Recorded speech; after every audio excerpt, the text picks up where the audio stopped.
Hey everybody, and welcome to this edition of Diva Diaries. I am your host, Sojo Bolt, or Josie, whatever name you want to call me today is fine with me. I am here with the amazing, the talented, and the palest multicultural person I've ever met. Right? Taya Valkyrie. Hello. Welcome. Thank you for having me. Welcome to WrestleCon. Oh my God, what a whirlwind. How exhausted are we right now? As you can tell by my voice, I'd like to apologize for my voice sounding like this. It's been a little crazy. Crazy? But crazy in a very good way. In a way. Yes. Well recepted you have been at Yes. WrestleCon this year. It was crazy because, I've been wrestling for quite a while, but I have not been wrestling in the eyes of the American public because I was wrestling in Mexico for so long and working on the TV show down there.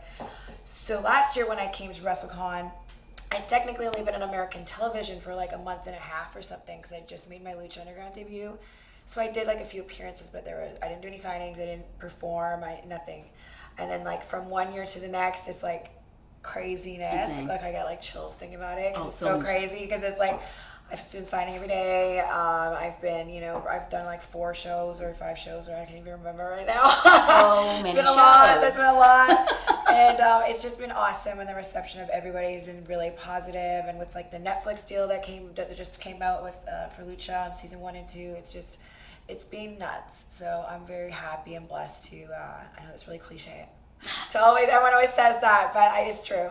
I'm just really happy to be here and finally letting everybody know who I am and like being able to see me live and get to meet me in person and stuff, and it's been really cool. It's been super cool.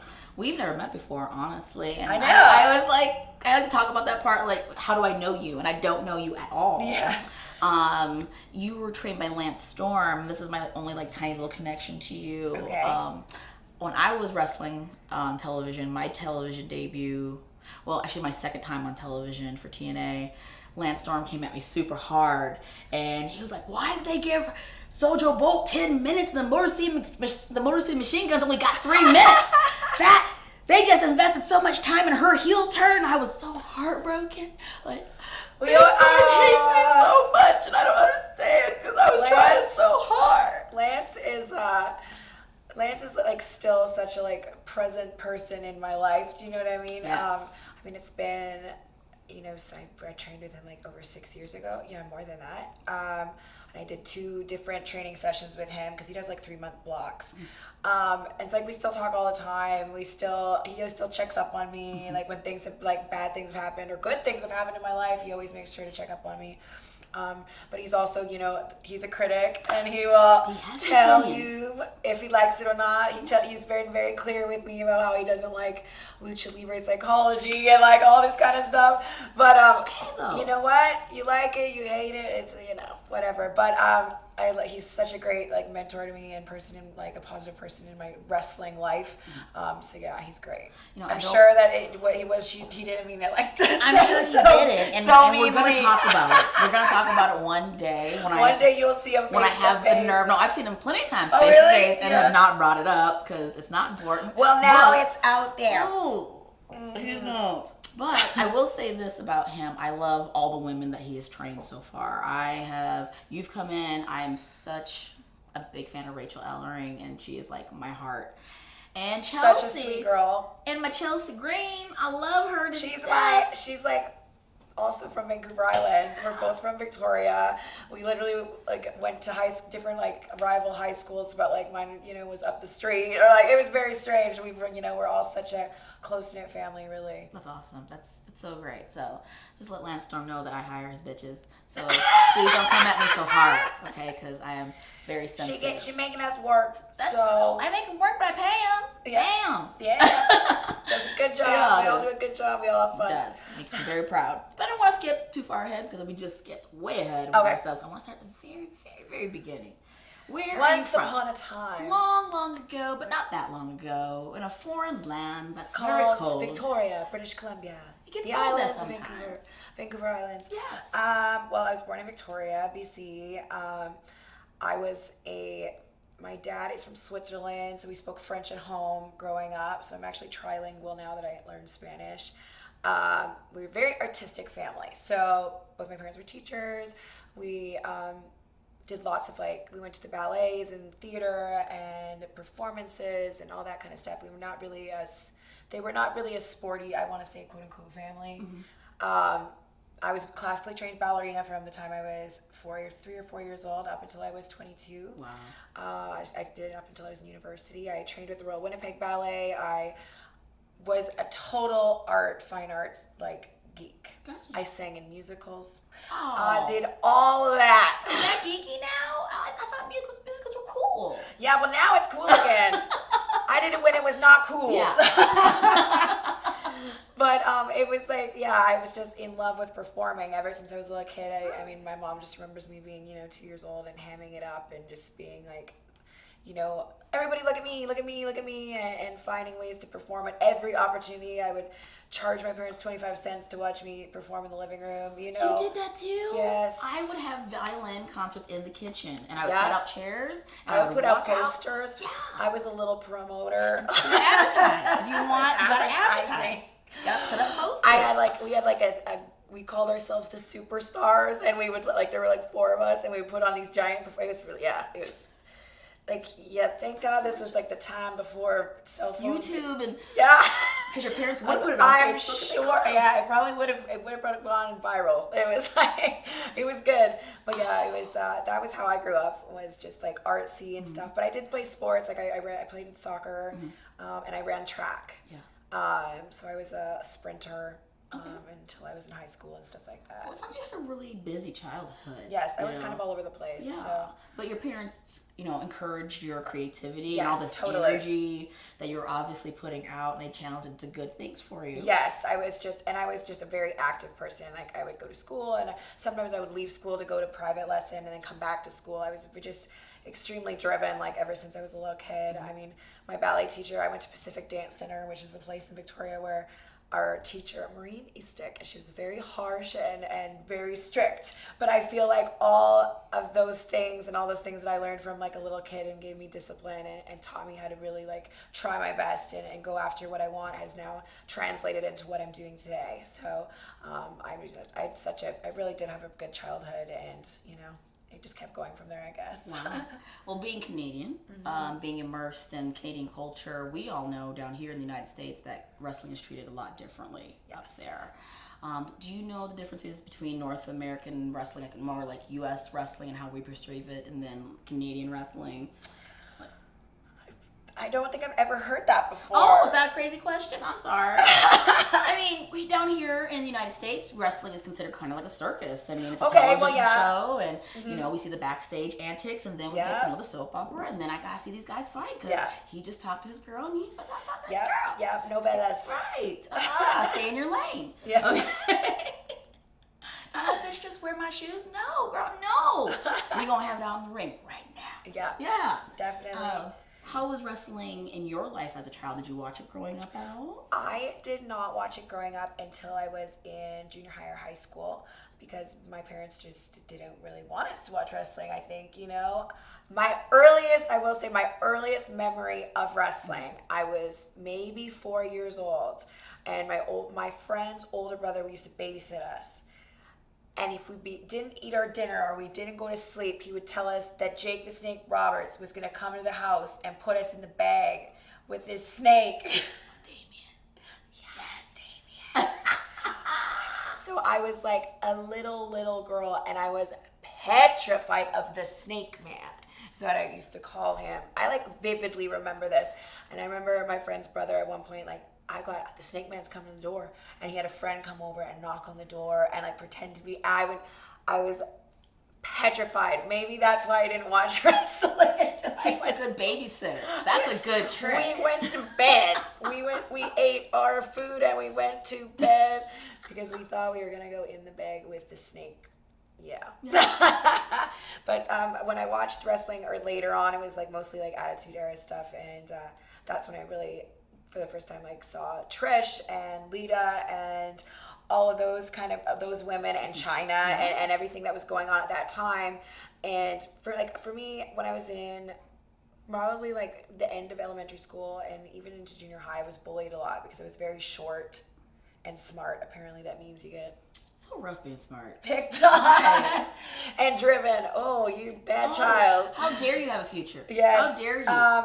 So when I remember seeing, and I was just like, you know, a late bloomer and just like a tiny little thing. And I just remember seeing like Lita on TV and being like, I could never be like that. Or like, you know, even as later on in my adolescence, when I saw them, I was just like, they're so beautiful and they're so this, and everybody wants to like look at them. And I just didn't have that, like, a really low self-esteem is the way I looked. And I was just like, I'm just not, you know what I mean? No guy's ever gonna like me. And I'm never gonna do this, you know what I mean? Even though I was doing all these wonderful things. It was very crazy. I mean, when you're, you know, 14, 15, 16, you're loca, like, you know what I mean? You're nuts. You're trying to figure it out. Yeah. And I think being in ballet, I mean, there's such, I've always heard, I'm not into dance, but that there's so much discipline as far as what you eat and how you train and what you do to your body and studying your craft. And it's like you're always being criticized from like being like just a little kid, you know what I mean? And I would go home, I'm such a weirdo. Like I would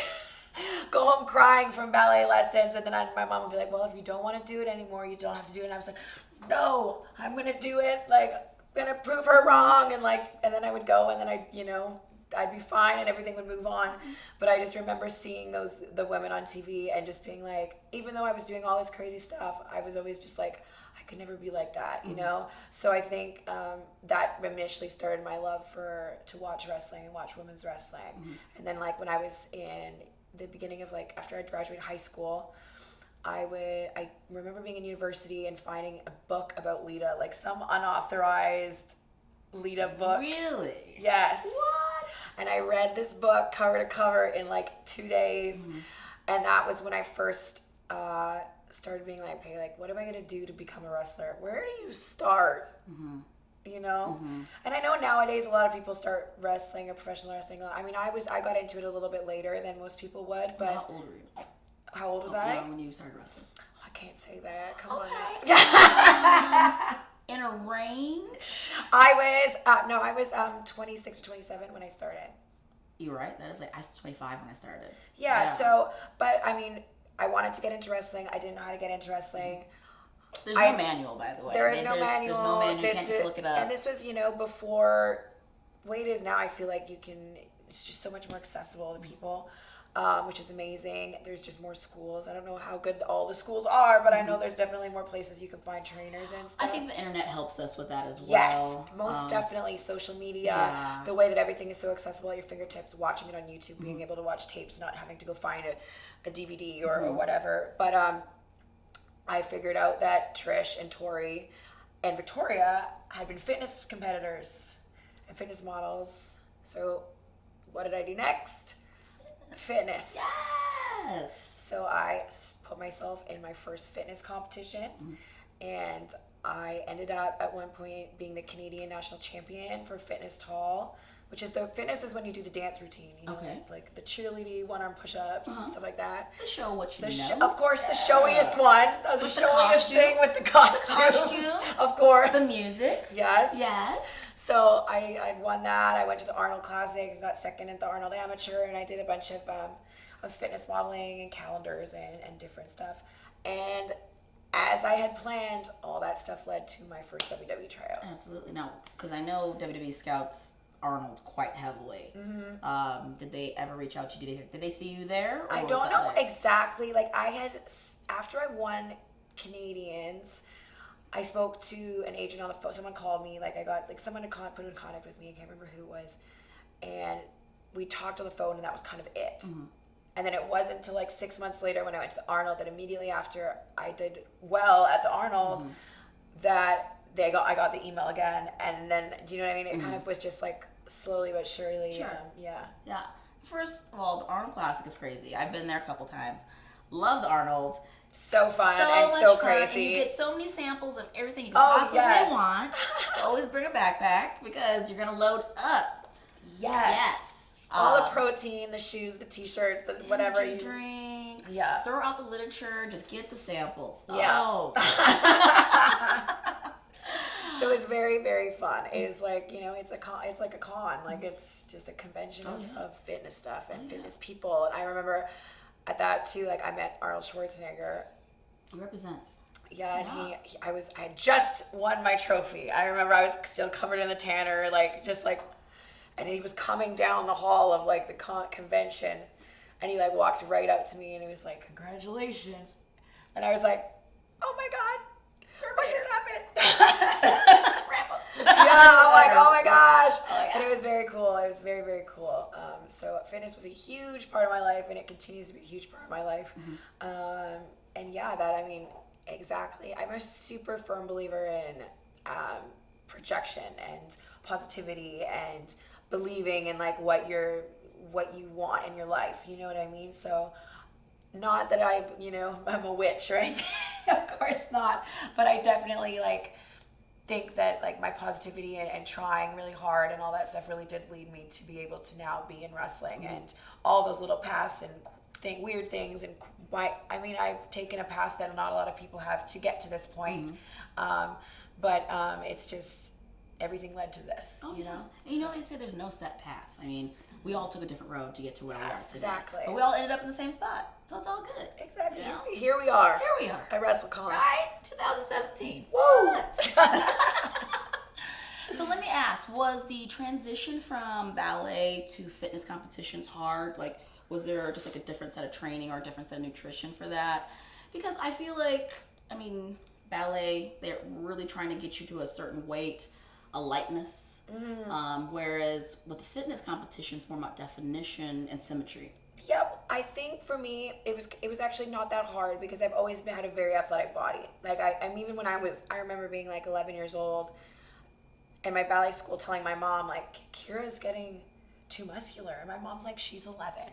Like, what are you talking about? But I've always been a very muscular, like, I don't know, Norwegian genetics, I don't know, very muscular legs, and like my family, we all have broad shoulders, and so that was just like very, I was always a muscular ballerina basically.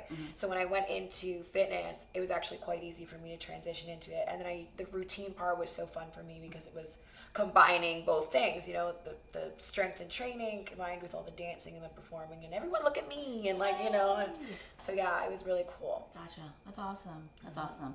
So you're doing so well in the fitness world, but still in the back of your head, like this is the road to where I really want to go to. Wrestling.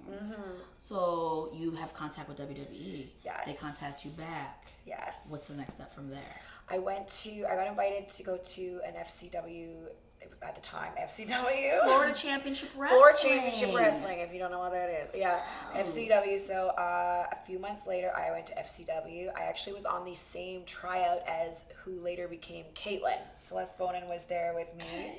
Okay. And then there was like... Also a fitness competitor. Also fitness girl. Right? We were like...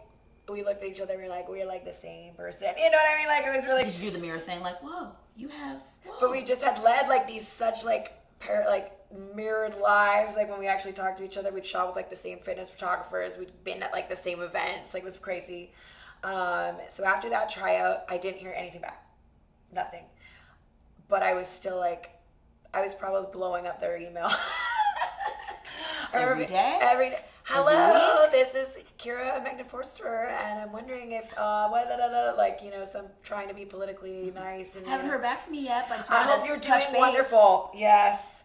So I didn't hear back. I finally got an email back, and they were just like, well, we decided we didn't want you at this time, but, continue striving for if this is really what you want, blah, blah, blah. So they and some other people in Calgary, because I was living at Calgary at the time, had told me about Lance Storm. There he is. What year was this? 2011. There you go. Yeah. Around 11. Yeah. 2011. So I emailed Lance. I found him his school on the internet, and I emailed him, and I explained who I was, and very strongly about how much I wanted this, and sent some probably awful pictures. I mean, who knows? And then he immediately emailed me back, and he said, please come in and talk to me. We've already started this session, but you sound like an athletic person with like a dance background, all this kind of stuff. So I think that you should probably be able to just walk into like beginning this, because they'd only been, I think, training for like 2 weeks or something. Okay. So I went in and talked to him, and well, the rest is history, I guess. Like, I went and talked to him, and then I started, like, he let me bump around. He wanted to see what I could do. I could bump and stuff because I'd actually valeted for some indie stuff. Really? Yeah, very sporadically, and, like, gotten in the ring and trained with Raj, who now is Jinder Mahal, and his trainer. Like, this is just, it was very, very sporadic because we all lived in Calgary, and he was still working for PWA, which later became the company that I worked for, the indie promotion in Alberta that I worked for. He's good too. So he was teaching you stuff on the side, like his trainer. He was at the time training with Bad News Allen. Okay. And so they invited me to go there, and I went there a few times with, like, him and his cousin and a bunch of people that were training, and I trained a little bit there, and but it was never anything that kind of just, like, I never. Like, I learned how to bump. I could pick people up for body slams and stuff. Very basic. Very basic. Very, very basic. Stuff you didn't even need to know as a manager about. Yes, but whatever. I did it anyways. Yeah. And so anyways, then I started training with Lance and loved it. I was training 3 hours a day, Monday to Friday in the mornings. And yeah, it was awesome. Yeah. So I know he does, like, usually 2 classes a year, like a winter class and, like, a summer class. I think it's actually, I think it's 3 classes. Is it 3 classes? I want to say it's 3. Okay. So you're in a session. You're jumping right in. Were there any other women there? Yes. The first session, Irina Jancic, I think is her last name, was there, who became... Leah West at FCW she was Australian. Okay. She went to FCW for a little bit, and I think she's in Japan now. Okay. And that was the only girl at that time. And then the second time I went, there was a girl named Janice, who I don't believe is wrestling anymore. But yeah, it was really cool. And then during that first session, within the month and a half, Lance was supposed to start filming a reality show. Yes. Was it Reality of Wrestling? It was called World of Hurt. World of Hurt. There's been so many. There's been so many amazing wrestling reality shows. I've been on 2 of them. Yeah. And never released, by the way. So believe me, there's a lot out there. This is on a Canadian network called the Cave Network. Yes. I want to see if that shows up on YouTube, so I want to look it up. If you really want to see something funny, go on YouTube, like a Kira Forster World of Hurt, and my episode is on there. It is so bad. I'm excited about it. I have this short, weird hair. I'm like, it's just bad. It is bad. But did they orchestrate your drama for that episode? For the show, it was there was, like, obviously, like, real moments. Okay. But there was also, like, orchestrated moments. Just like I'm sorry to break it to you guys, reality TV is not so real. Were you casted as the good girl? I was casted as the green girl. Yes, the green girl. Naive. Yeah, like, hi guys, I'm here to wrestle. I'm so excited to and be here. like everyone was like, she's a bodybuilder and she wants to be a wrestler, and I was like, I'm a fitness girl, and, like, you know what I mean? Just like, I can't do my Northern Lights suplex. Why can't I do it? Damn it. Like, it's very funny. Well, it's funny now. I don't think, At the time, it seemed very serious. Oh, and very dramatic. Very dramatic. Yeah. Now I look at it, I'm like, oh, wow. Thank you, YouTube. Thank you for immortalizing that for me forever. So I started filming that show. And I ended up having my debut as a professional wrestler on TV for that show. Yes, because they deserve it. So versus, get ready for it, Tennille Taylor, who's now Emma. Yeah. Because she was on the show with us too, because she also is trained by Lance. Yeah. So yeah, it was definitely, so my debut was on TV. Fantastic. So how long have you been training since before that debut? Like about a month and a half, 2 months. Good. Yeah. That's enough. I had on this brown gear. I had this, I can't even imagine you wearing brown gear. Well, I decided, hence the name Valkyrie. Let's talk about that for a sec. Let's do it. I was trying to work a Viking gimmick since my family, part of my mom's side of the family is from Norway. So I decided I was going to be a Viking princess. Sure. So I had this lovely brown and gold one-piece thing that was like shorts, brown fur boots with like this gold knee pad, and this brown. I looked like, actually, I've actually seen photos of Conan in gear, like Conan's gear from like the 90s. Yeah. It looks like that. But you put a lot of thought I into put it. a lot of thought, and I had little braids. Like, I was like, yeah. So cute. It was cute. It was all you though. Those were your ideas. Yeah, I was being babyface Taya, just wearing brown, wearing being brown, being a babyface. Yes. But yeah, it was very interesting, but it was fun. Well, at least it was fun. How did it go as far as match? Well, I thought that it went wonderfully. You enjoyed yourself. Yes. Yeah.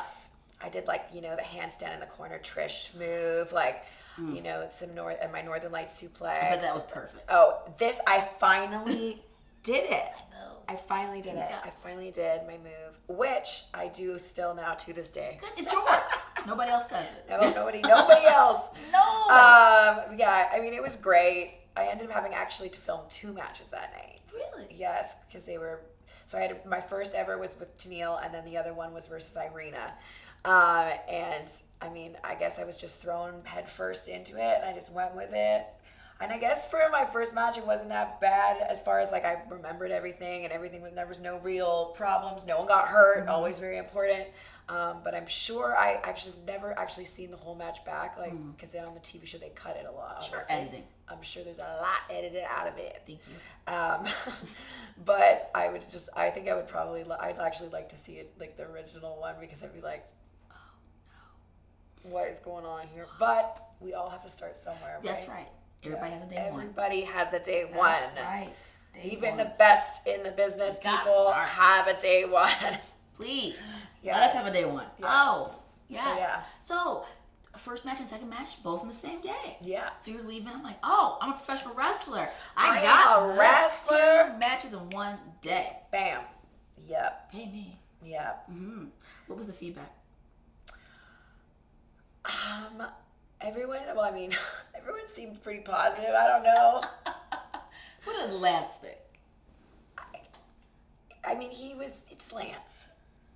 Well, Kira, I think that, like very serious. But no, he was very positive. He's always been so, he criticized, but very constructively with me. And I honestly don't really remember that. I was such a, very big blur because it was such a crazy night for me. Mm-hmm. I mean, I was just all these things I've worked and wanted for so long, and it's all happening like this. I'm not ready. And I remember, my gear wasn't even ready that day. I had to go, at the last minute and pick it up. And there was, just so much going on.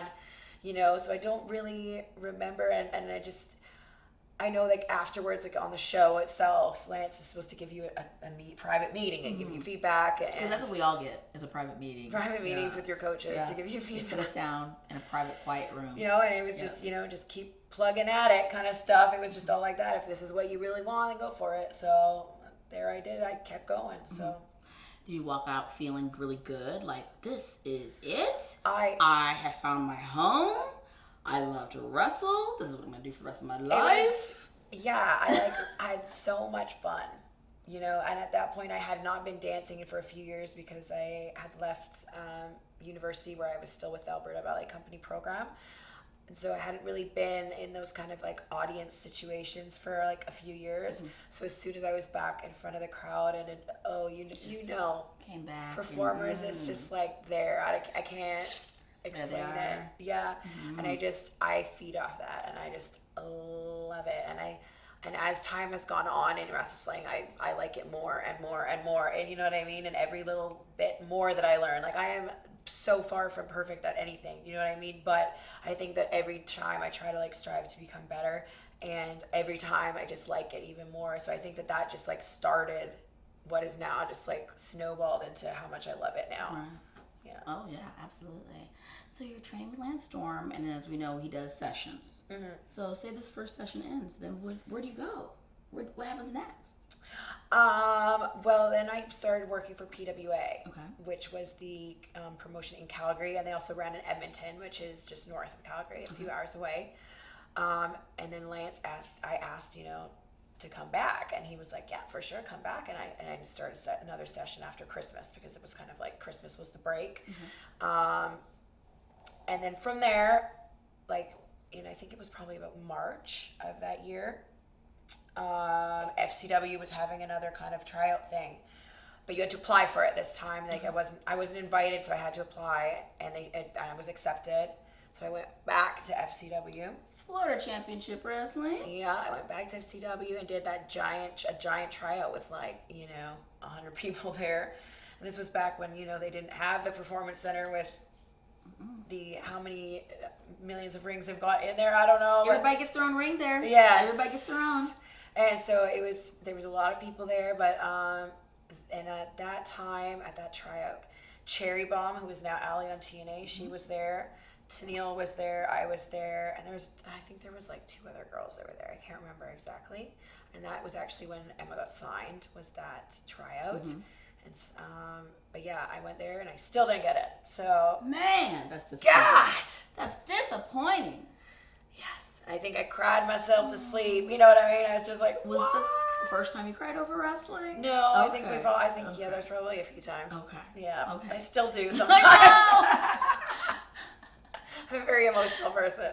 Can I just say, I'm sensitive. WrestleCon weekend, I've already wiped the tears of at least 6 different people. I'm like, why are you crying? Okay, let it all out now. Okay. I think it's just the tiredness, The lack of eating. Yes. The multiple shows. It's called the WrestleCon diet. Yes. AKA not eating. You can sleep on Monday, girl. That's fine. Yeah. Maybe Tuesday. Yes. Yeah. We're busy. Yeah, so I did not get it. And I wiped my tears and I continued on. Yeah. So I continued working for PWA, and at this time I started working for ECCW, which was it still is in Vancouver. And I was kind of going back and forth. I was working as a personal trainer. I was bartending a nightclub. I was doing everything to pay for all these, things. You were a wrestler, girl. That's what you were. Hustling to make it happen. Yes, because that's what you do. Yes. So that went on and on and on, and then I competed again at the Nationals, and then found out that we were doing World of Hurt Season 2. Oh, you guys got picked up for a second season. Fantastic. So, because the first one was so good. So good. So many ratings for that. Yeah, ratings through the roof. We did Season 2, but this time it was Rowdy Piper as our coach. That's the show I was talking about. Yes. Yeah. Yes. That was just awesome. And also I was a totally different person. This was almost a year, it was about 10 months since the other one, maybe a little less than that, 8 months since the last one. So I had little pink shorts. We're not doing the brown and gold anymore? No, we moved on from that. A little pink and gold top, pink and gold shorts. I had white boots and the gold knee pads still. And I was blonder, Blonder. Just kept getting blonder through the years. As most successful women get blonder as they get more successful. Apparently. I've done it too, don't worry. Yes. Now my hair is transparent. Now see-through. So then we did that, and that was amazing. I always say that Piper really was the first person that really helped me start expressing who Taya was as a character and trying to find what it was. And at this point I was a heel now. I wasn't a face. So I wasn't playing a heel on Season 2. I was not. I was the mean girl on Season 2. Yes. No more green girl. So even though I was still so green. So green. So green. Just mean. Just mean now. Pink gear and blonde hair. And it was just awesome. He really touched on for me how to make that Ruda heel character come out and develop who Taya ended up becoming and who she is today. So it was really memorable and stuff, and I'll always remember that about him. What a great mentor to have for character development too, because Piper's one of those few wrestlers who they always felt never needed a belt. You're just so over, you don't need a belt. Yeah. And it's no, we want to see him get it. And he would talk about stories about what it was really like to get heat and the way people reacted to him. And I don't want to jump too far ahead, but there's been some situations now in my career in Mexico where I'm yes, I hope Piper's proud of me, because this is I'm getting it. I'm getting that heat. Oh, I love when people are proud of heat, because real, genuine heat is so hard to get these days. And when you really get it, when it really affects your life, well, I got a story. I just got heat. Real, that's awesome. People are freaking out. People pay for that. Yes.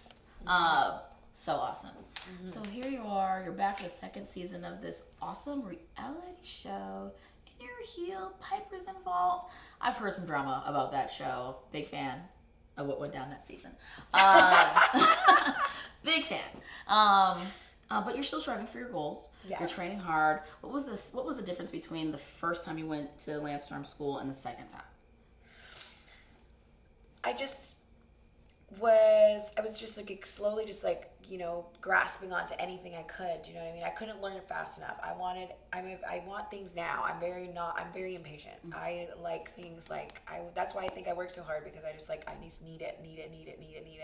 So it just kept growing, you know, as an athlete, because I won't say that I was a performer at all at that point in the ring. Mm-hmm. At least to my standards. I like to hold myself at a high level and really like push those limits. So I was still so green and just learning and trying to absorb as much as I could, you know. And then when Piper, the show came along with Piper, it was just growing and trying to absorb as much as possible, you know. I couldn't take it in fast enough, right, you know. Right, like drinking water when you're hungover. Yeah. I think when most people get into wrestling, they're just so trying to grasp wrestling, they forget about the performance part, and then the performance comes later. Yeah. You know. And then being a performer, you know, that was like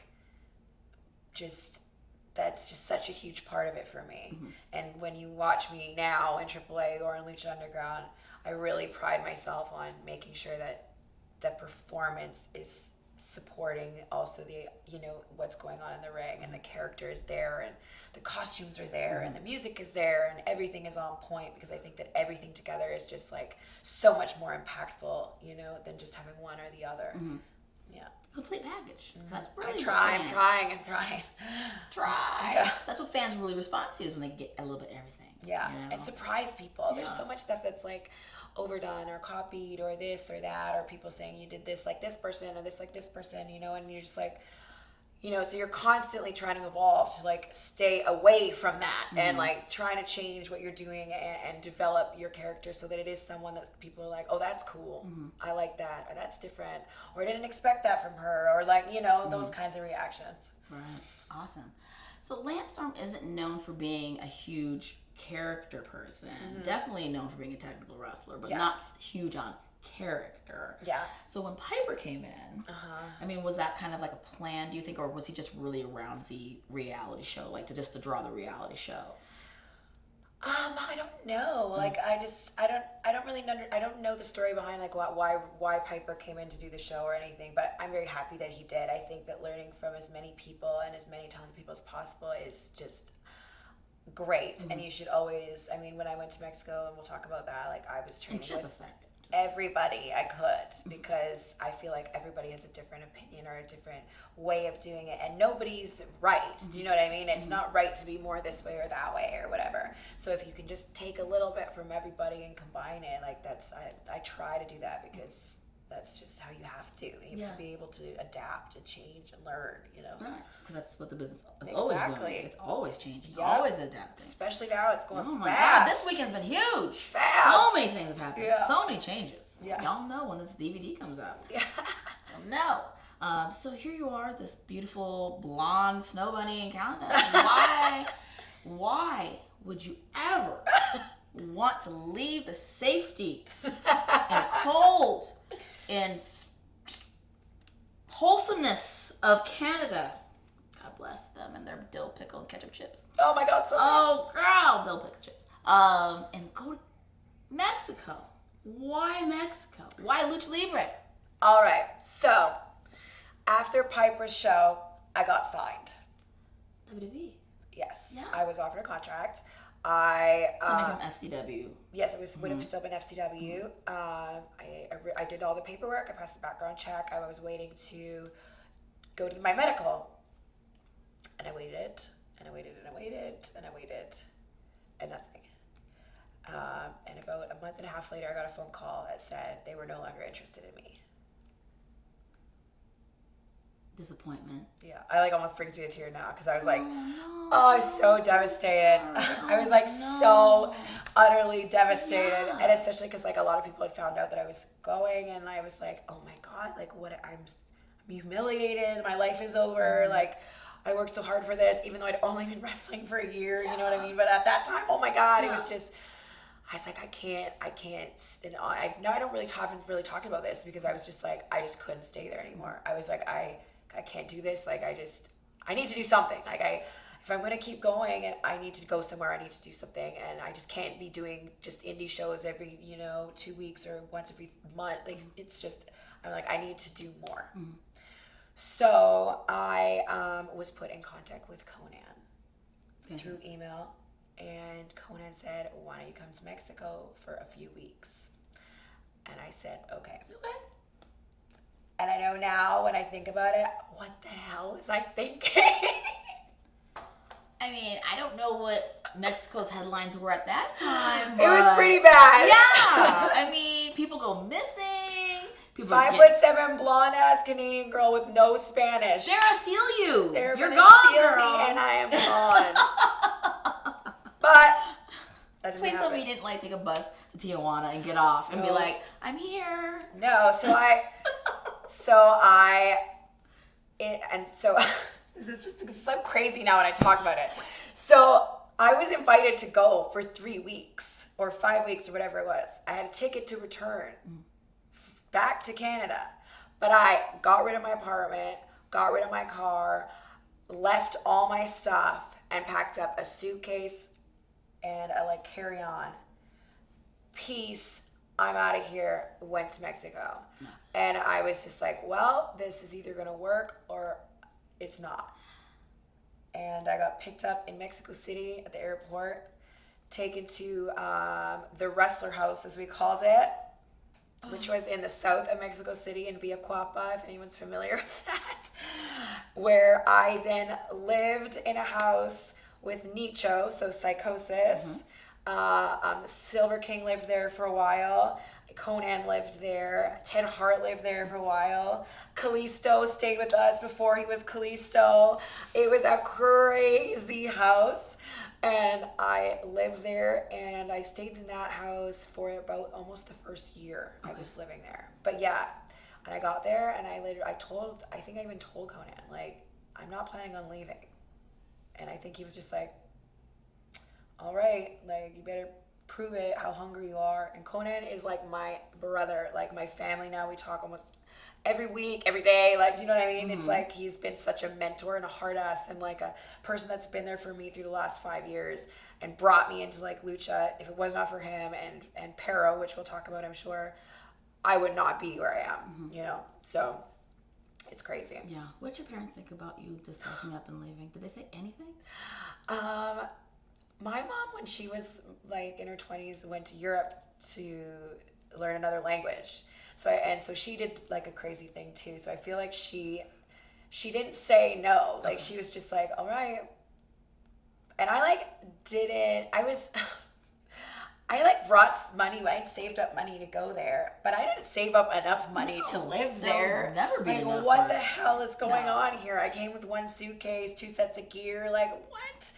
And, eventually, the money ran out, and I was what am I, and I was I was just a mess, but my parents, I never asked them for anything while I was there. I made a point of, surviving and stuff, and I think that my mom always just goes, you did this on your own, and I'm glad that I did it like that, because it was, it just means so much more to me. I'm so protective of lucha because of that, because I really had to, eat the rice and hot dogs for dinner because you can't afford anything else and struggle to make it happen for your dream.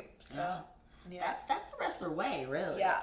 If you didn't struggle, I don't know if crawling you were really in the wrestling. Mexico gutter. Ooh, it was crazy. Yeah. I'm talking about dollar store feedings. Oh yeah, all that stuff. I went paid in hot dogs. I went from being working 2 jobs, having a anything I wanted, traveling with my friends, and being just, an everyday 20-something-year-old traveling Vegas and doing all that fun stuff, to having money and not having money. But this is the dream.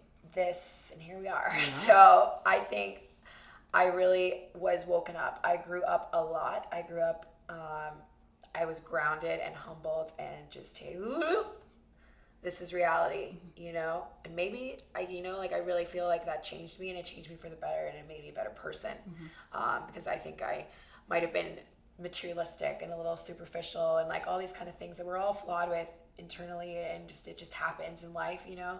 And it really grounded me and made me like, you know, really see the world for what it was and appreciate things.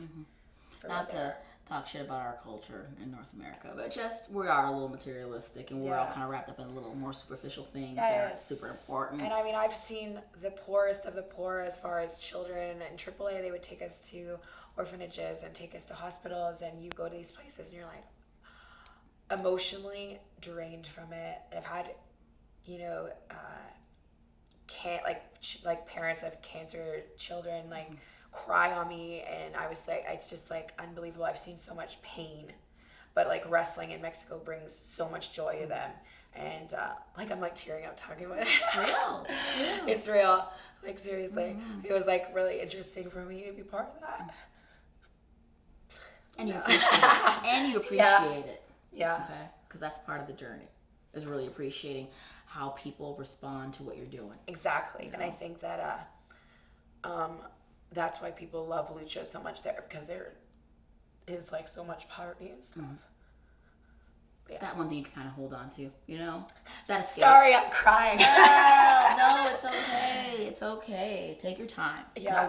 No worries. It's real. It's real. Yeah, like I try to explain that to people. Like, this isn't just, you know, wrestling in Mexico is like part of their culture, and it is a lot of people that go to shows are poor, and it's because it's very inexpensive to take your family there. A lot of times programs are free for children to go to and stuff, and we're very, you know, we interact so much more with the crowd as performers, and I think that oh look, a Kleenex. Thank you. I don't want to lose an eyelash. No, keep those on. So you gotta show at midnight. Yeah, maybe, we don't know yet. No, it's just like there's so much more interaction. If anyone's watching me live, I talk to the audience a lot, which I find a lot of people don't do here, because that's a super lucha thing to do, because I'm used to that. I did that for 5 years every day. Yeah, there's such a more strong connection with wrestling, I believe, and nothing against the fans in the States or anything, but lucha libre, Mexican lucha libre, is like a part of their culture, and they eat and breathe that. It's the second most popular sport to soccer in Mexico and like in that part. So it is huge. Yeah. It is huge. You know, over 20 million people a week watch AAA TV. You know, that's, people don't realize that, and there's so much talent down there that is overlooked or forgotten or whatever, because they just aren't on TV in the States. So, you know, I'm happy and proud now to be part of like kind of like this little kind of wave of people that have come and are opening the world's eyes to what there is down there, because it comes from such a genuine place. The heart. Yeah. Love it. Let's talk about the training, because obviously you've been training in Canada. You've been training with Lance in these little places. You arrive in this new place with your 2 sets of gear, and you live in this house, and you gotta start training. You gotta learn their style. All right, so I went to this gym. I think it was probably day 2. It was called El Gimnasio Nuevo Jordan, I think it was called. Up on, like, it was like a 4-level gym. You know, that the stairs are like crickety to get up to here, and there's the ring on the top floor, of course, right? Boiling hot. Yeah. No AC, and I think it was like, it looked like a greenhouse kind of ceiling. Do you know what I mean? So you were literally cooking. You're boiling. You were boiling in this gym. And I feel like almost all wrestling should be like that. I talked about this with Thunder Rosa. I'm like, there should never be air conditioning in any wrestling school ever. And if you get a bathroom, you are privileged. If you get I learned to appreciate plug-ins. There's a mirror here. Oh my god! I gotta share it with everybody though. Oh, so crazy. So I got there, and the class had already started. Like, we were late, and it was my first day. And I was like, oh my god, I'm gonna. And anyone who knows me knows I hate being late. I am a very punctual person, because I think it's very important. I don't have time. So we got there, and Silver King was teaching the class, and I'm like, hello, and he spoke a little bit of English. Because I had no Spanish at this point, and he was just like, how long are you here? And I was like, well, I don't really know, like 5 weeks, like whatever. You're not going to learn anything in 5 weeks. And I was like, well, I'm here, so let's get started. Oh, and did we get started? and did we get started? So I got there, and the class had already started. Like, we were late, and it was my first day. And I was like, well, I don't really know, like 5 weeks. Like, whatever. You're not going to learn anything in 5 weeks. And I was like, well, I'm here, so we worked our butts off. And also there were girls in this class who one of them now is one of my best friends, but they did not like that I was there. No. They did not. The girls in Mexico have not been so nice to The me. jealousy, no, the upsetness. For people at home who don't know, and I do know this, is they do not like foreign girls coming in to their area. No. Wow. And I was like trying to be so sweet and nice, and I was just getting beat up like that first day. And if anyone who's familiar with like Mexican wrestling knows that luchadors call everything a suplex. An arm drag, everything is a friggin' suplex. I'm like, that's not a suplex. That's an arm drag. Like, and they're like, and then the suplex, and then this, and then that, and then okay, and go. And it was like I had never wrestled before in my life. And they told me, they're like, you suck, you're horrible, like, I can't believe that you have been trained, like, who do you think you are? Like, it was so bad. So needless to say, I went home like the first, like 2 weeks bawling because I was like, what am I doing here? Like, I thought that I had a foundation, but the savior of the whole situation came in the way of Paraguayo. Who I met during my first week there, who was the leader of the Perros del Mal faction in Mexico, and whose dad is Piero Aguayo Sr., obviously, who's a huge legend in Mexico. And on that day, when I met him, he looked at me and he goes, how long are you staying here for? And I was like, well, I have a flight on such and such a day. And he goes, no. You're not. You're staying here and you're being part of my faction. You're going to be on AAA TV next week, and walked away. And I was like, okay.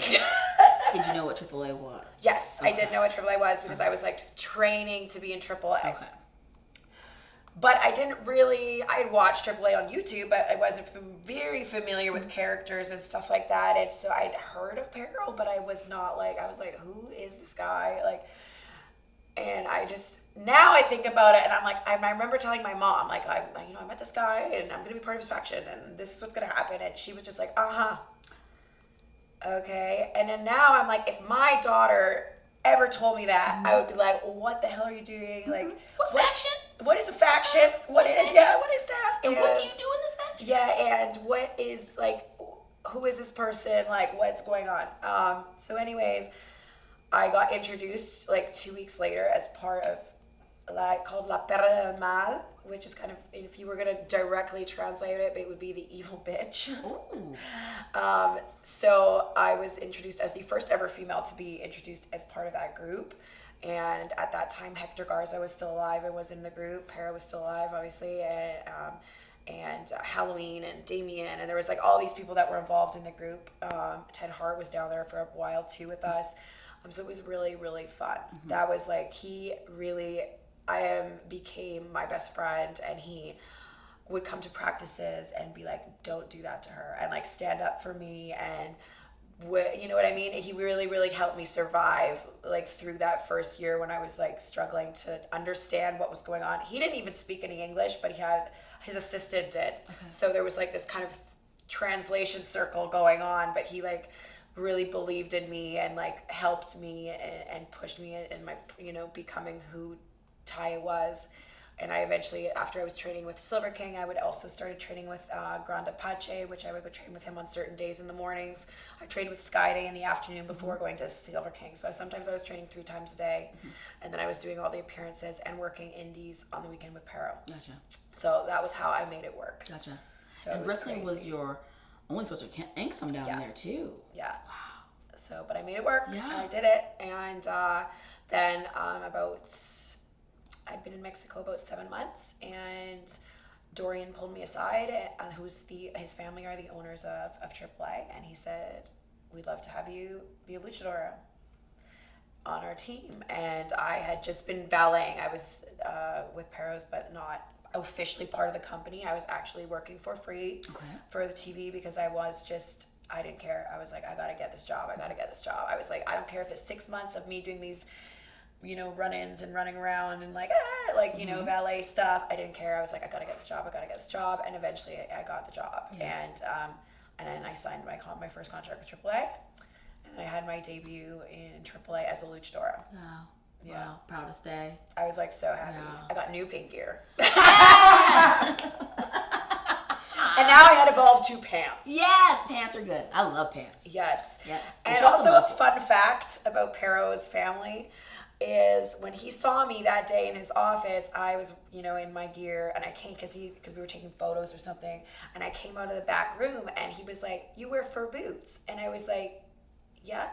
He goes, "My family has been wearing sheepskin fur boots for 2 generations.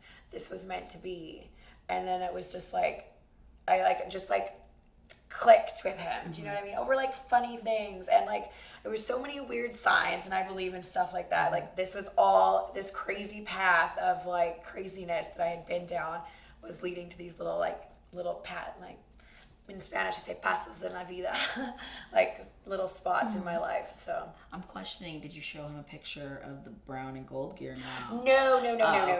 Just wondering We if left they got that to out. see that. Just, see where I'm it sure started. that he probably looked it up. I'm sure. Because he knew, after he had told me that I was going to stay, like, the next day, he knew all this stuff about me. And I was like, oh, God, what have you been doing on Google? Like, yeah. So you signed this contract, and now you're a luchadora. You're on AAA, which is highly prestigious, by the way, worldwide known. We all know wrestling is a little different down in Mexico. It's a little longer. The endurance is very, very important. From 1 to 3 falls. What? All the house shows are like 1 to 3 falls. Yeah. Women's wrestling up here, we were lucky to get 3 minutes. No. Curtain. And Yeah, like y'all are pulling house major shows, time. they were doing 2 to 3 falls always. I mean, we were lucky if we had one, but that would usually be if it was like a special kind of like sponsor event. That was lucky. I was lucky, and this is a lot of events that were outside in the heat with rings that sometimes were not the nicest rings.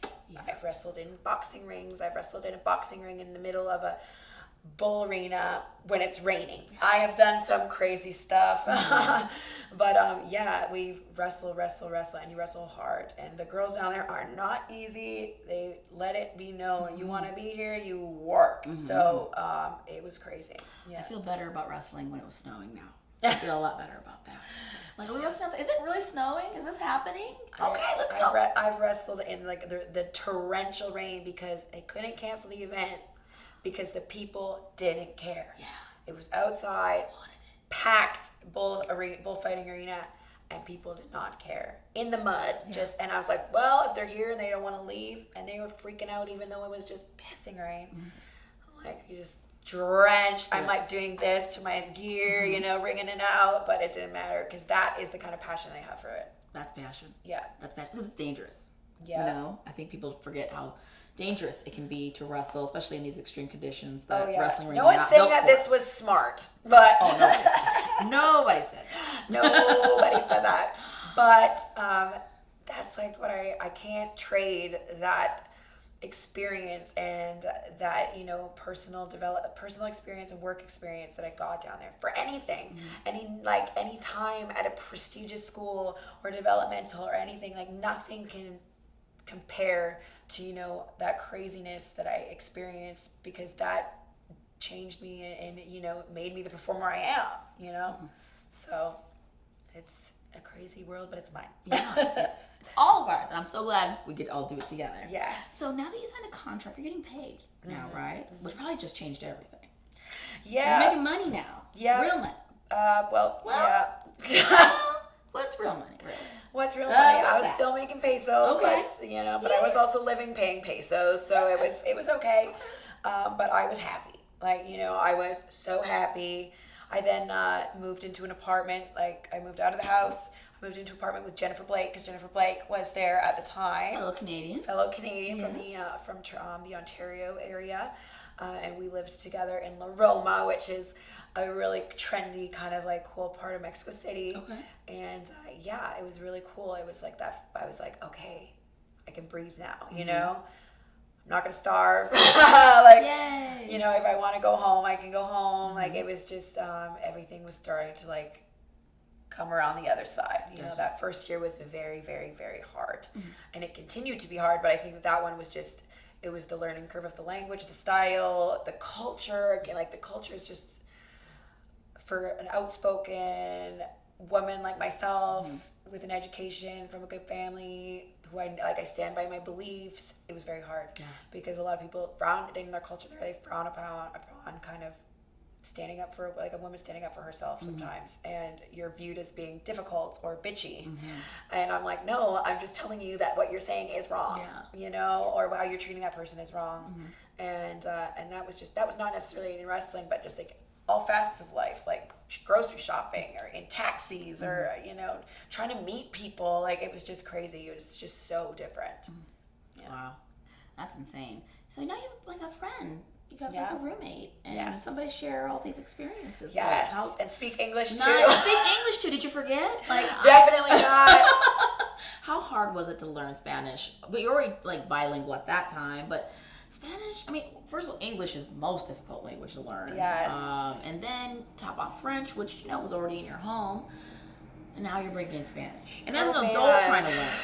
It was, I don't know how I did it. Like, there's so many factors about my time in Mexico that I'm like, I don't get it. Like, now that I look, I'm like, what the hell was I doing? But I did it. I don't know.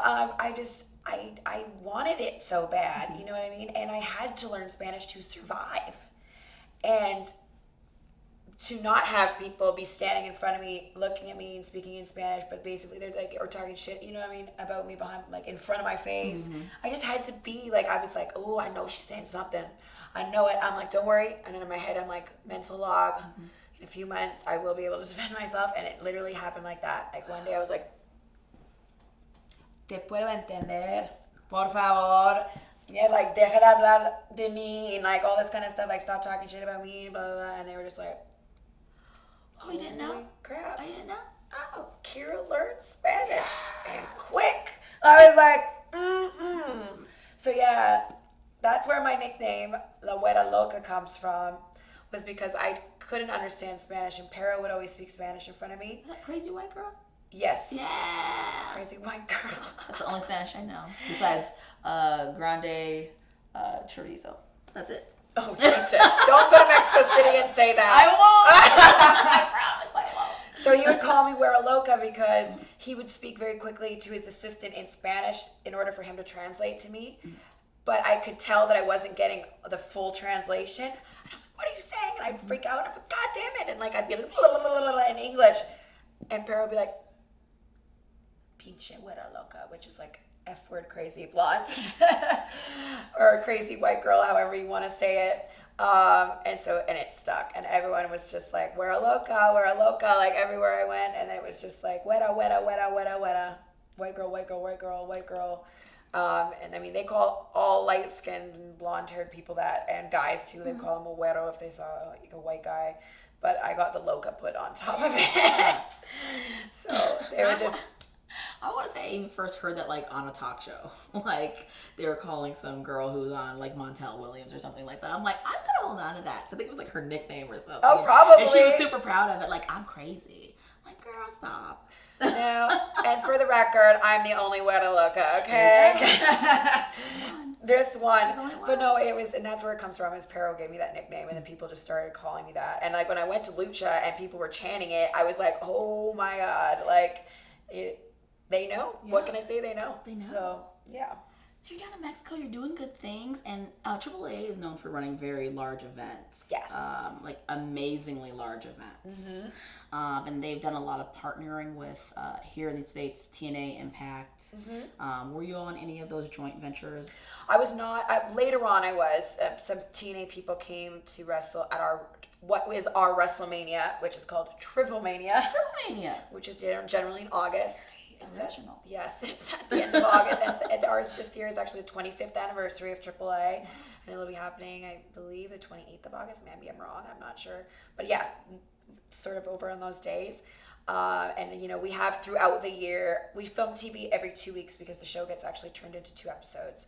And then throughout the year, just like they have SummerSlam or different things like that, we have Eros Inmortales, Guerra de Titanes, Rey de Reyes, like all Verano de Escándalo, and then we have Triple Mania. So we have all these major events. So sometimes TNA guys would come to the Triple Mania or come to the major events. That's actually how Johnny Mundo at first was coming to AAA was that way as well. Gotcha.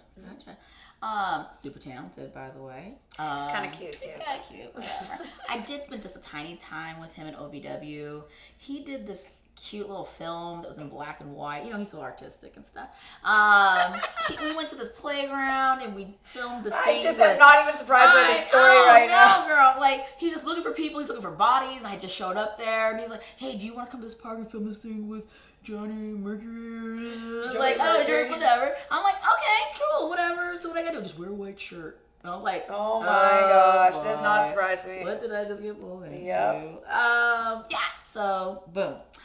So you're seeing like regulars from America or you know, other crazy white people in wrestling. Oh, and every time it was like, I think people probably were just like, what is wrong with this girl? Because I would see that like people from the States and it was like a golden light. Like I was like, oh my God, hi, it's so nice to meet you. Oh my God, like let's like go for coffee and be best friends because like I just had nobody. Like me and Jennifer were so isolated and it's just, you know, when you see other people that speak your language, it's so refreshing and it doesn't matter where you are when you find, you know, or how accustomed you become to a place or how much you can speak the other language. When you see someone that speaks your language or from your culture, it's like you know, the best thing ever. That's the same way it is for black people. We see each other, we're met like, hello. Hey, yeah. Hey, me and you. All right. Yeah.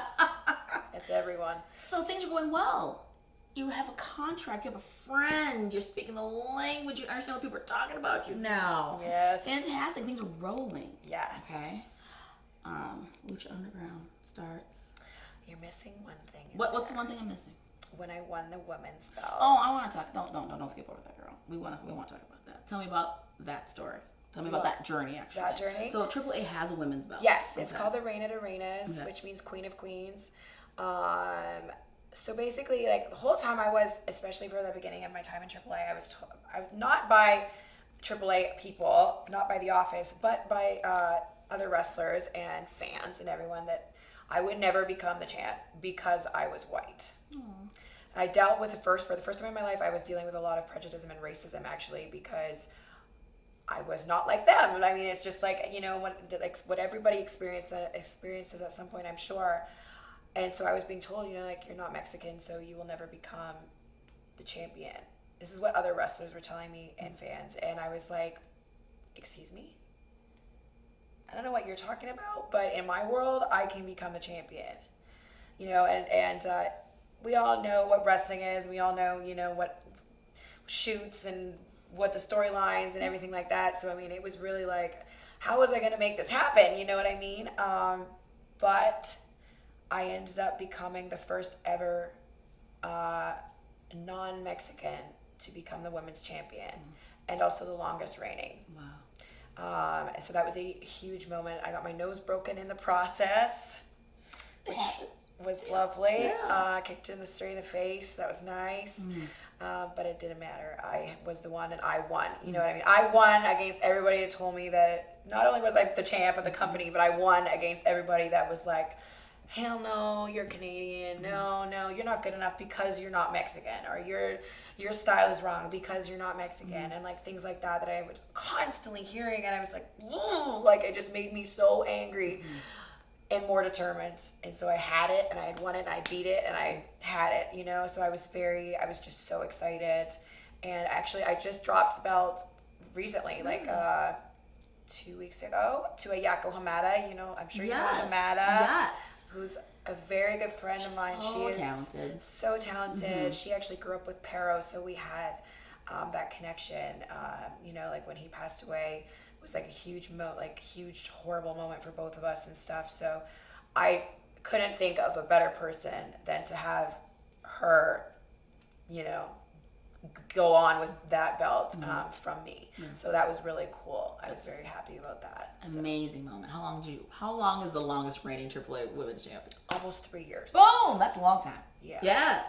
So it was very cool.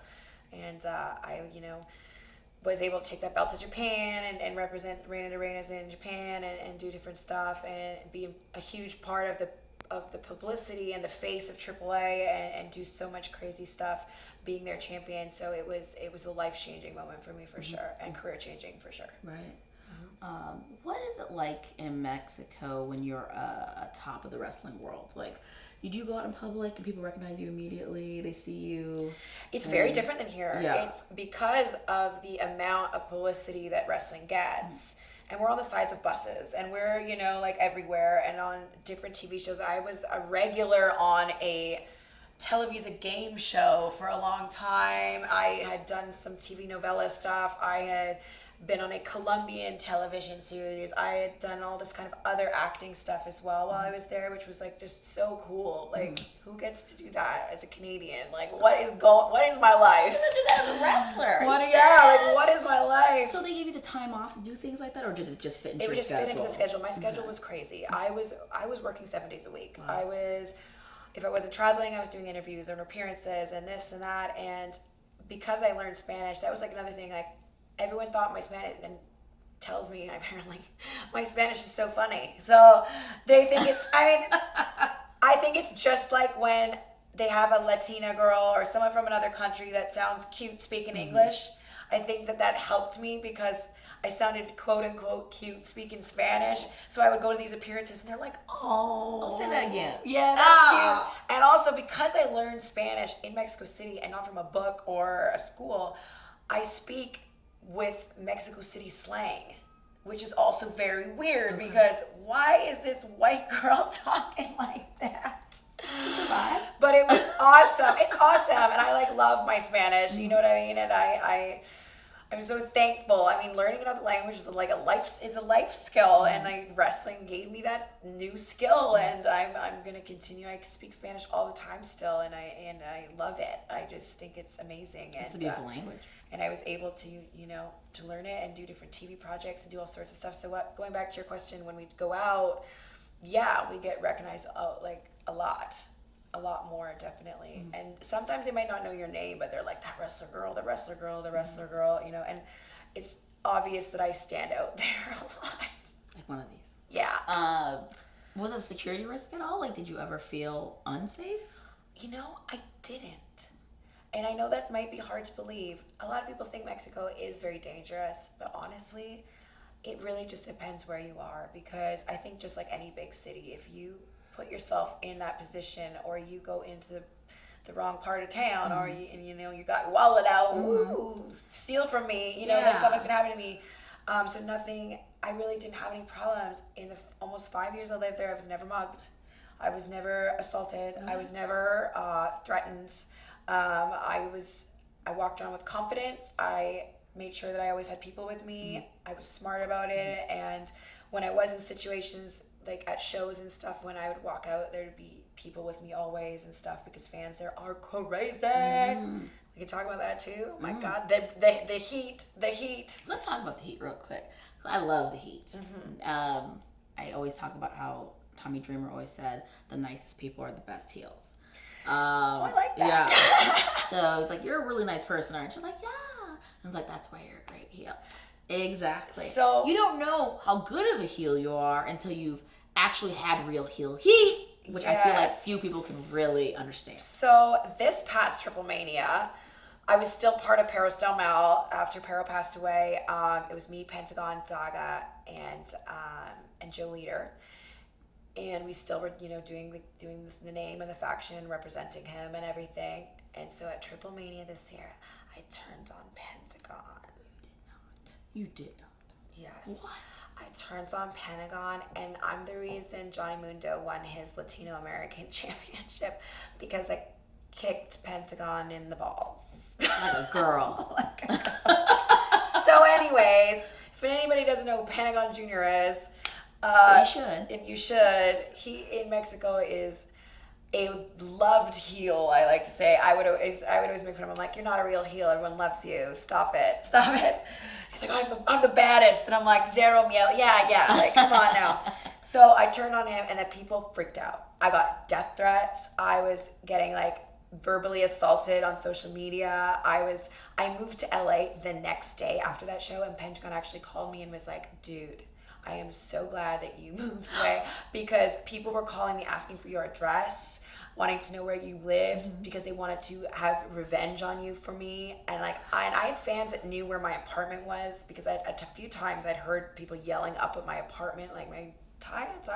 So I was like, oh my God, and I was like, that moment when I was like, I have real heat. And like when me and Johnny became a team in AAA as well as being on Lucha Underground at that point, and we would, every time we go back for TV, people hate us. Yes. But it's so fun. I love it. We deserve it. Yes. Yes. Relish that. Ugh, love that hero. I wrestled in the South mostly, so people still believed in wrestling. Huge. In my one huge heel run, somebody actually sugared my car tank. Oh, my car stopped working. That was it. And I was like, I just bought this car. Thank you. And why is it not working? So much. And they pull out the fuel filter and they pull it out and there's like all this sugar coming out. And I was like, no. This is wrestling. Yeah. I have arrived. Yes. I am good because I hate man. Yes. When I was getting those death threats, I'm like on my Twitter, I'm going, Piper, this one's for you. Like, it was so cool. I was like, but at the same time, I was like, oh my God, like, it's kind of like, ooh, like, it was scary. And John's like, it's fine. They're in Mexico and like whatever. But then when I would go to shows in California, people were like, how could you do that to Pentagon? And little kids cry when they would see me. And I was like, oh my God, like, it's going to be okay. It really is going to be okay. Yeah. It really is. Oh my gosh, TV show. Awesome. So here in the United States, Lucha Libre is like this sweet thing. Like, oh, you know a couple sweet moves. You know how to roll, girl. Look at you rolling instead of bumping. Look at you fold that leg underneath there. Yeah. Getting right back up. Yeah. Oh, did you just do an arm drag off the top? That's so fancy. A suplex off the top. A suplex off the top. So fancy of you. Yeah. Oh my gosh. I think everybody was super excited when Lucha Underground was coming. It debuted on the El Rey Network, which has the best movies, by the way, if you don't have it in your cable check system. it out. They play Machete all the time, and that's my shit. Love Lucha Underground. It was just so different. Yes. We were so used to WWE style, and then TNA came and they did their thing. Lucha Underground their production value was just so movie-like. Yeah. Dark and sinister and like, oh, what's gonna happen? I don't even know. Yeah, it's something else. And I remember hearing about Lucha Underground before it even had started filming season 1. And then the year that I actually won the belt was when they did the introduction of Dario Cueto, announcing that a few luchadors would be selected, and they did that at Triple Mania to go to the States and like be part of Lucha Underground. And I wasn't selected. And I remember going up to Dorian and being like, so when am I going to Lucha Underground?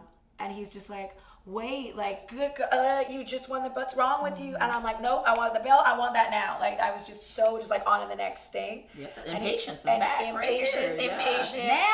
Now. And he was like, and he always talks about that. He's like, Taya always wants everything right now. And I'm like, yep. So I had to wait a whole season to be on Lucha Underground because they said that they were waiting for the right time to bring me in, which ended up being perfect. I originally was told that I was actually going to be Cobra Moon. You were going to be Cobra Moon. We just talked to her yesterday. Yes, I actually had been measured for the costume. I was like, all right. And I was thinking, like, how am I going to do this? I've never wrestled with a mask on. Like, I was like trying to think of like snaky things that I would do. Okay. And then literally 2 days before I go to Lucha Underground, they're like, oh, we've changed our mind. You're going as Taya. And I was like, oh. But I had a mask. But I was ready. But I was actually super happy, and it ended up being like the perfect thing for me to go as Taya because everyone knew who I was when I got there, and I mean the rest is history because it's just kind of like blown up, and they embraced me with open arms in the temple, and I was just so thankful, and it's been such a crazy ride being part of that show, and people criticizing it and liking it, and you know it's different, and it's just. People sometimes don't like change, and people criticize the style because of the psychology or the moves or things like that. But everything evolves. Wrestling is evolving, and wrestling is evolving quickly. And I think that how could you not, if you really love wrestling, how could you not want to see every different way of doing it? Absolutely, you know? Absolutely. I think what's hard for the old school people, and you know who I'm talking about. I love you, Jim. But you have the psychology pounded into you so hard. What are you doing? That's the wrong side of the body. Why would you even think to do something like that? Wouldn't the natural thing to be do this? You're so stupid. Like, that is how they pound psychology into you, and you feel scared. You're like, oh, I wasn't thinking. I just, and now somebody's doing something different. Somebody did an extra flip and an extra this, and they're like that's unnecessary. You know, Save it. Why does Phoenix have to do a front roll into the RKO? No one knows, but guess what? It looks cool. It does look cool. And he looks good doing it, so leave him alone. Let him do it. Let him do it. Let him do it. Yeah. You know? It's okay. It's okay to be different. You know, and wrestling guys and girls, like that was a huge thing too, was the intergender stuff. And people freaked out when Brian Cage put me through a table, and people still talk about it. And I'm just like, thank God I did that, because it started the conversation of something that I think needs to be brought up. If that everybody's talking about women's revolution and talking about, you know, changing how women's wrestling is, you know, we're warriors and we're athletes and we're just as good as guys. And if you're talking about a women's revolution and you're talking about all this stuff about getting respect and everything like that, we should be on the same level. Let's stop treating women like we are fragile. We are strong. We are hard. Yes. We can go. And we can go against you. Because how many men do you know are actually scared of their mothers? A lot. All of them. Every single one. You're scared of your mom. She will whoop your ass right And I now. feel like women too, because we've had to try that little bit harder to get respect and to get booked in these, you know, on these shows. There's always one women's match. If you promoters really believe in the women's revolution, you should be putting more women's matches on your card. Just saying, no tengo miedo de tu decirlo. Like, come on. Like, give us the respect we deserve. We're like the bomb. And I've watched it this weekend, and like the show last night, and some of the girls there are just so talented. I just, you know, I'm so glad that like Lucha allows us to be on that same level, and we have like so much creative control over how our matches are put together. So you're able to think about these crazy combinations and do this stuff, and then you get in the ring with someone like Aerostar and Drago, and they have 17 million more ideas, and you're just like, well, all right. I mean, I was in a tag match versus Rey Mysterio. Who can say that? Like, as a woman. I don't know any. Exactly. Like, that is crazy to me. Like, I was like, Rey Mysterio did is like sent on to the outside onto me, and I was marking out. Like, you know. But you were there. I was there for it. I was there for it. I was there for it. I was like, and yes. Like, I was like, this is so amazing. Oh, yes. So yeah. Oh, those little internal markup moments. Yes. I know. But I think, you know, Lucha just views women differently too. Yeah. They were not the sexy valet that wrestles in pudding or gravy or, you know, whatever. Athletic, can go, the endurance, all that. And then you know, and then men who are usually macho, they can have all that bravado and blah, blah, blah. Why can't we have all that? When can we have that swag? Yeah. You know? Come on now. Carry that every day. Yes. Yeah. So it's awesome, and I'm very proud to be part of it, and I invite anyone who has a problem with it to argue with me. We're gonna put your number out there and just tell you. Because in Mexico too, and I will say this, in Mexican Lucha Libre, like in AAA, I was wrestling intergender matches from the second that I was there, because there it doesn't, they combine everything, minis, exoticos, women and men and everything. So it's not, I didn't think it was weird. I was like, oh, this is just life, normal. And then when people had freaked out about it, I was like, come on, people. What year is it? Yes, it's 2017. Okay. Yeah. Let's all get on the same moving forward page. here. Come on. Please. Yeah. Please. So this women's revolution that you were just speaking of is a big deal right now here, and one of the reasons why Diva Diaries even exists, why Queens come. Thank you. No, for girl, that. thank you. We gotta talk about these stories. People need to know. Yes. They need to know what led to this day. You know, what the training was like, what we had to go through to get to this point, you know, the moment you were about to give up, but you didn't. Yes, there's been a lot. As it happened, we all had those moments. God. I was about to walk out the door, Yeah. and then they called. Yeah, literally. My God. Literally, so here we are. There's so many options now for women. It's not just, oh, I gotta go to WWE because, you know, that's where the divas are. You can go to TNA and be a knockout. You can go to Lucha Underground. You can go to Japan. You can go to Mexico. Yeah. You can go anywhere you want to go. Yes. There's so many opportunities. How good do you feel about being the representation? It feels amazing, you know, and especially because I have done the Mexico thing. I've gone to Stardom. I did wrestling with AAA in Japan as well. I'm now wrestling all over the States. I've wrestled in Canada. I really want to go to Europe. I'm just kind of like all over the place, you know, and people are like, associate me with the strong women wrestler, and I love that. And I just want everyone to see that there's just so many of us out there that just need that opportunity to be seen and to be pushed and told that they can be on the same level as a guy, and maybe not told that they're on the same level as a guy, because if they're like me, they're gonna just aim higher. So I mean, we all just need a chance, and I really hope that everyone, as much as everyone's talking about the women's revolution, if there's anything I can say, like I said about the promotion, like different promotions and stuff, is it's just the promoters allow us to shine, please. And I think that it's happening more and more. And I've worked for some amazing indie companies over the last, I've been living in LA now for 6 months, and I've had the chance to wrestle, in House of Hardcore and AAW and like all over the place. That's just to name a few. And with you too, in your all women's show yesterday, it was awesome. Girl, she was in the main event. They killed it. Thank you. Like all these promotions are giving women a chance, and I think that everyone should, follow the lead and show that women can main event. Because they can. Yeah. And they have. And they can, and we're awesome, and we can draw, and we can do just as much stuff as the guys can do, and we look badass doing it. It's all right to look good. Yeah. You know him look good, baby, being badass. Exactly. And Please. I feel like this is a really good place to wrap up because it's super positive. And I'm feeling really good about that hair flip. Is there... it's new. It's fresh. It's fresh. If there is anything you would like to say to your fans, you can use that camera right there. And then if you want to plug any of your social media, definitely get that in as well. Yes. Well, I just want to thank everybody who's been super supportive of my career in AAA as well as and now in Lucha Underground, watching us on Netflix season 1 and 2. Check it out, please. And just supportive of me on the indie scene. I know that I'm new to your TV screens and new to your rings and stuff, but you've all embraced me with open arms, and I'm very thankful. And anytime you see me, don't hesitate to come and say hi and tell me what you love about our show and everything like that. And you can definitely follow me on social media at Twitter and Instagram. I'm at the Taya Valkyrie, and on facebook.com/Taya Valkyrie.